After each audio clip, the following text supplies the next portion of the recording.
politique historiquement. parce que nag kujje politique ba woon bokkut ak président Macky Sall mi nga xamante ni moom mooy seen leader maintenant mi nga xamante ni day def pat ak organiser c'est-à-dire day def lu def ci suuf tranquillement à l'aise comme ni ko Serigne Mbaye Sy Mansour waxee keroog rek ba gis nañ ba ko président seetee nee na ko lu ma neex ci yow mooy da nga ànd ak dal ci ndogal yi ngay jël day def ci suuf moom te du ci boole wax ju ba est-ce que du looloo tax tey ji tamit ngeen am xar kanamu opposition bu bees bu nga xamante ni Sénégal baaxawuñu woon di ko gis. kon da nga bëgg a ne opposition bi ñu am n'est pas à la hauteur du modèle démocratique du Sénégal. Ah mais si. Ah soo waxee loolu kay. su fekkee ne la seule solution pour donner une proposition alternative mooy ay sànni xeer ay menaces ak ay saaga mooy kon ñoom seen pexe dafa jeex. non man question la bu ma introduire par rapport ak yow li nga wax nii dañoo am maanaam li ñu seetlu léegi ci opposition bi loolee xamuñu woon di ko avant. da nga ma ne en face du leadership du président Macky Sall. ak de sa façon de tenir l'État. La seule solution mooy li ñu opposition bi di jox mooy ay saaga ak ay menaces ak appel à la violence. loolu malheureusement su dee loolu la c'est dommage mais daal ñun li ñu bugg a rafetlu mooy li nga xam ne l'état de droit au Sénégal est rétabli sur ce point-là. On parle un langage qu'on connaît ndax sénégalais jàmm la ñu xam ak mode libre d'expression pour choisir leur leader. boo xam ne ci ay élection lañ koy defee mu jeex mais xamuñu ay génn leen ñu tànn génn leen ñu jaxase ay nit di ay bakkan di ci rot loolu c'est une catastrophe. Mais le droit à la manifestation dans tout ça. Maintenant nag sur le droit à la manifestation il faut pas qu'il y ait des abus. Le Sénégal manifestation c'est sur le régime déclaratif ay déclaré ne da nga war a manifester nga dem manifester. Waaw. L'autorité et la loi a précisé que un mois avant les élections la période pré-campagne des activités de propagande dañ koy tere donc loolu la moo tax autorité bi donc a fait un arrêté pour dire que période boobu activité de propagande yi nañ ko suspendre. mais loolu rek wax ak coow lu jeex di ci rot. respecter la li nga xam ne moom la loi wax rek. après ñu jàll ci leneen. Et aussi la tenue des élections on peut menacer que ay élections doo am ci réew mi ça c'est une catastrophe aussi.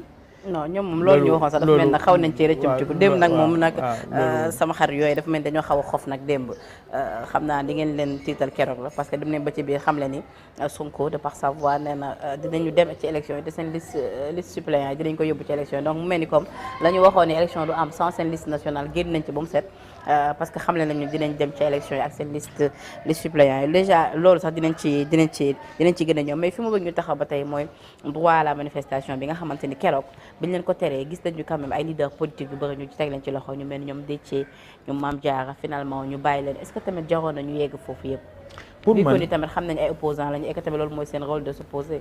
oui mais s'opposer dafa am défiance aux forces de l'ordre et à la loi doon leneen xam nga mënuñ fi naxante dafa mel ni d'ailleurs VAR yi dina génn xale yi xam naa dinañ. kan la ñuy VAR fi ñëpp parce que. Il faut pas que ñu taxaw naan ay autorités dérive totalitaire ak yooyu mais c'est très simple nit ñi ñoo taxaw ne dëkk bi dinañ ko taal dinañ jàmmaloog nit ñi on va sortir le président du palais et cetera donc loolu yàggul barki démb la donc mënuñ fi gëmal nit ñi ne waaw mënuñ fi gëmal nit ñi ne dañoo taxaw seen buntu. looy bañee wax turam ni doone Ousmane Sonko moo ko ñoom ñëpp la mais mënuñ taxaw ne dañoo taxaw seen buntu kër di naan tranquillement ñu fekk leen fa bu demeewul noonu ñun xam nañ ñun ñëpp ni mu demee mais je pense que war na. Mame Diarra quand même dafa demoon soutenir son frère Barthélémy Diaz ki nga xamante ni tamit moom moo di Déthié ci buntu permanence am lañ ko jëlee Ahmed Aïdara tamit. mais loolu yëpp passé na dox dem loolu yëpp passé na li am solo. mooy ñu retrouver la perspective d'une culture démocratique bi nga xam ne moo ne ci réew ñun lu ñu xam. mooy dem campagne électorale ku nekk joxe sa gis-gis ci mbir mi sénégalais yi dem tànn ci jàmm te sénégalais yi nag kenn mënu leen forcer seen tànneef ñoom moom seen bopp nañ ko xalaate saa su ne noonu lañ koy defee li jeex fii mooy ñu taxaw naan ay réew mi ay dictature la su doon dictature élection locale yi Dakar dinañ ko perdre kon duñ ko perdre mais fii réew mi modèle démocratique bi benn la pour ñëpp mënoo nag saa yu la arrangé nga ne baax na saa yu keneen gagné nga ne baaxul système bi baaxul loolu mënu nekk donc jot na ñu apaiser suñu démocratie te li koy apaiser bokk na aussi ñuy teg mbir yi ci dëgg les règles du jeu sont claires pour tout le monde du jeu pour aller aux élections nit ñi dañu def dialogue national daal di doog a dem ñi naan parrainage baaxul amoon nañ fu ñu waxee ne parrainage baaxul mais foofu dañ fa changer parrainage bi li ñu ci war a changer ne nañ dem élection mais munoo rek règle du jeu yi su la arrangé nga ne baax na su fekkee ne nag da nga ñàkk nga ne way dañu tricher parce que fii la xarija loolu je pense que jot na ñu dépassé ko. comme mais quand même démb ñoom li ñu sursoiré ci sa manifestation yaa ngi koy rafetlu. waaw respecter la loi kay et puis surtout nangu bàyyi wax fitna ak créer tension boo xam ne yow da nga bëgg a taal safara ci dëkk bi ay nit di ci faatu. mais loolu kay soo ko bàyyee ñun mënuñ lu dul rafetlu ko. loolu kay bàyyi ko jàmm la. loolu la Sénégal xam Déthié nee na Macky Sall na gën a yokk li nga xamante ni moo di kaso yi te xam ni ñoom ak pratiquement les 15 millions de Sénégalais dinañ ca ñëw dugg ca ndaxte duñ dellu ginnaaw benn yoon ci seen i combat et que bu fekkee ni dañoo jàpp ni ñu leen tëjoon génne leen day tax ñu dellu ginnaaw loolee Macky Sall mu ngi nax boppam. waaw dañoo juum rek parce que nekkuñu ci jamonoy année 80 nekkuñu ci jamonoy année 90 dañu nekk ci jamonoy réseaux sociaux. jamonoy société ouverte et démocratique fii Sénégalais yëpp xam nañ ni ku fi def loo warul def li la yóbbu kaso ñëpp dañ koy xam mais fii réew mi nekkuñu réew moo xam ne réew totalitaire la presse elle est libre fii rek nga gis presse boo xam ne mun na xëy suba ba ngoon jot jox lu ko neex président de la république xalaatul xelu nit sax muy amay jafe-jafe par contre gis nañ opposition buy attaquer presse benn pàcc opposition di attaquer seen i siège di ko toj di attaquer journalistes yi di leen dàq ci ay manifestations loolu moo jaaxal nit ñi forme mu opposition boobu il faut que ñu seetaat ko seetaat ko parce que liñ fi daan gis bu njëkk mooy un pouvoir central di attaquer une presse loolu doon am dans les années 90 même ba 2000 foo dégg ne ñun songu nañ journaliste wala songu siège journaliste loolu amul ça veut dire que li fi bees mooy une partie de l'opposition bu bëgg a fondé ay yëfam ci ay saaga journaliste bu waxul leen neex ñu saaga la journaliste bu leen neexul ñu attaqué la agressé la ci manifestation attaqué siège journaliste yi parfois di ko toj loolu mooy li fi bees te loolu nag il faut que ñëpp niñ taxawee ñu continuer di ko taxaw pour préserver sunu modèle démocratique. d'accord mais man ba tey sama laaj. loolu donc sama laaj déglu nag gis nga nag sànq ba tey yaa ngi toog sama plateau bi di jël sa calme jël sa pause di wax lu saf te man sama plateau yi ku fi jaar da ngay wax li nga xamante ni loolu moom la askan mën a dégg.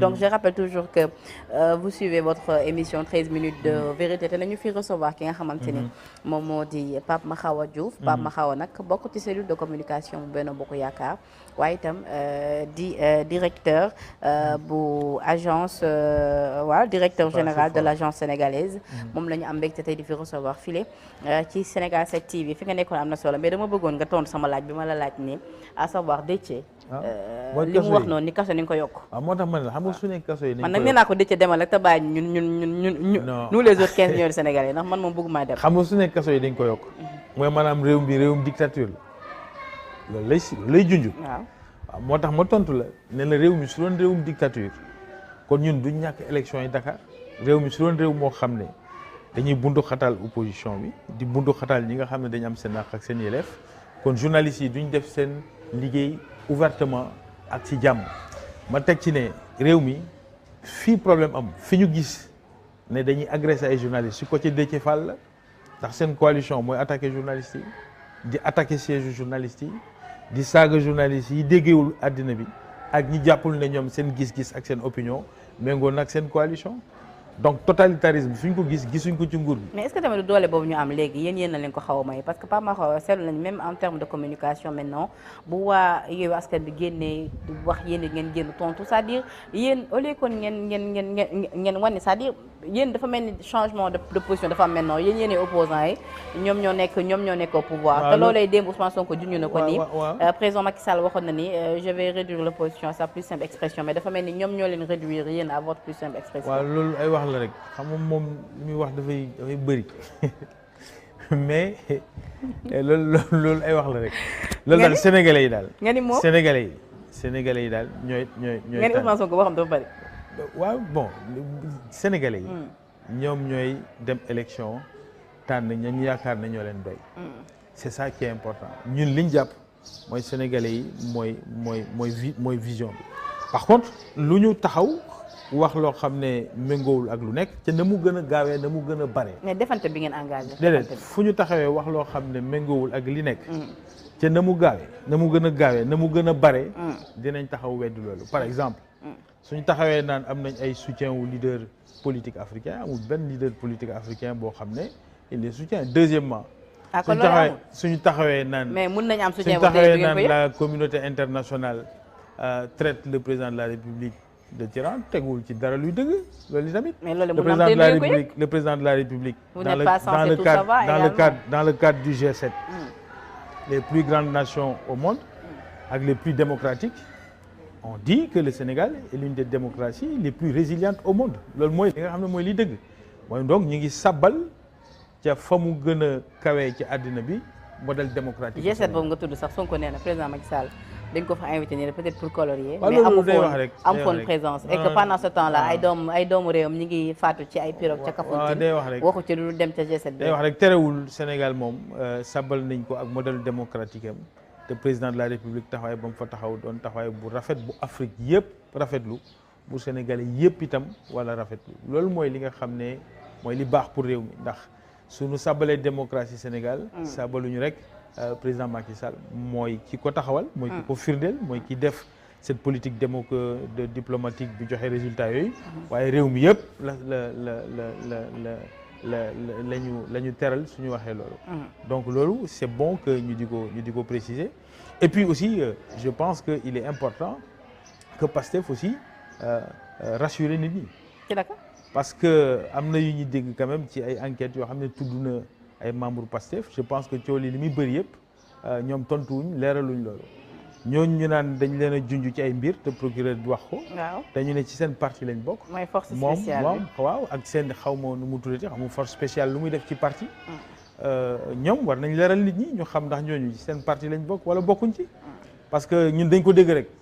waaye ñoom ñi nga xam ne seen parti la bokk lañ bokk il paraît xamuñu exactement lan la dañu war a.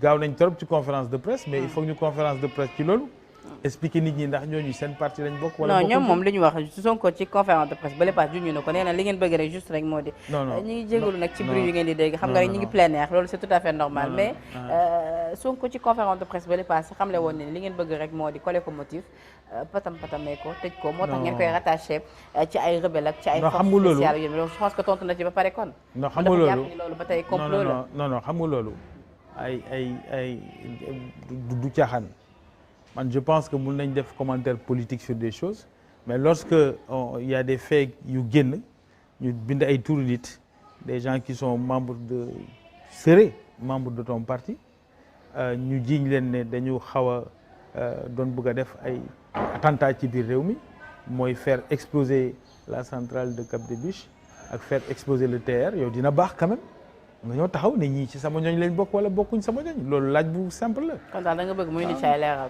mais quand même war loolu à tout le monde mais moom bu ko jàppee complot jarul mu ci indi leeral. non loolu waxu caaxaan la. lii dëgg mooy quand l'État parle et dit des choses aussi graves que ça yow su dee ay ñoo xam ne la sa parti lañ bokk am nga sañ-sañu ne ñii bokk nañ sama parti wala ñii bokkuñ. mais tey jii yéen président Macky Sall bu ko tuumaloon dara lu nga xam ne leer na lii amul ke du ngeen ci wax. da ngeen jàpp ay détails mukk waxuma loolu de. suñuy jëlee ay nit ñu bokk suñu ñooñ identifier leen ne ñii ñoo bëggoon def ñaawteef yi mais ñun dañuy gaaw ne kii bokkul suñu parti kii bokkul ci ñun kii bokkul ci ñun kii bokkul ci ñun voilà loolu nag ñoom war nañ ko def war nañu leeral nit ñi et loolu attention buñ ci seet dara loo xam ne lu ñaaw la wala quoi que ce soit parce que man quand on parle de l'État et de la sécurité du pays loolu ça engage tout le monde parce que si man gëw ma ne coalition Yewwi ay affaire u terrorisme moo fa nekk gëwuma loolu de pour man parti politique la coalition avec des hommes politiques respectables sauf quand ils dérivent parfois sur certains trucs mais quand même de là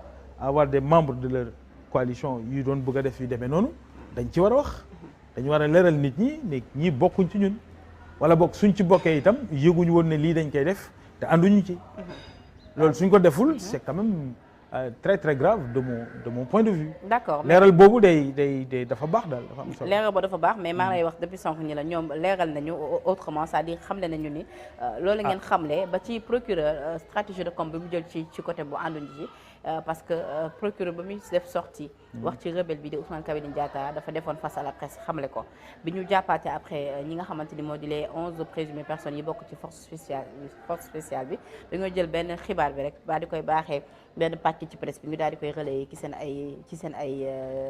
seen ay journaux mais ci loolu ñoom ñu ne bu fekkee ni tey jii loolee am na pourquoi procureur defaatul face à la presse comme par exemple. non xam nga man xaw ma ci parce que ñun parti politique la. mais yow affaire force spéciale boobu gëm nga ko. mais ñun coalition lañ. ak parti politique. li ñu soxal mooy ni ñuy développer réew mi ak les projets économiques et sociaux pour réew mi c'est ça qui nous intéresse. lii c'était une petite parenthèse. d'accord vraiment bu amul ndax bëgguma ci sori. parce que mbiru état la par contre dama jàpp ne suñu ne ci say ñooñ jël nañ fa gis nañ fa ay nit joxe une liste ak ay tour ne dañ doon bëgg a def safaan bu day noonu faire exploser le terre vous pensez que loolu pour. moo tax ma lay laaj ñu ne ndax xam nga loolu parce que loolu ñu mel acte de terrorisme yooyu kenn mës ko dégg Sénégal. dafa graaw loolu moo tax ma laaj mais loolu xam nga gannaaw état bi moo ko wax. te état bi ko wax état la dañ ko bàyyi responsabilité mais par contre politique bi war nañu mën a wax ne non kii bokkul ci man wala kii ci ñun la bokk waaye wax dëgg yàlla yëguñ ay mbiram yu demee nii te lii ñu ngi koy ñaawlu. d'accord li bon. mooy nga taxaw yow noppi mel ni dara xew. d'accord loolu c'est suffisamment grave. te loolu nag je demande quand même ñoom war nañu mun a expliquer Sénégalais yi. nit ñi ñu tudd noonu ndax ci seeni ñooñ lañ bokk wala bokkuñ ci. alors Pape Mahawa loolu war nañ ci leeral y compris seeni militants.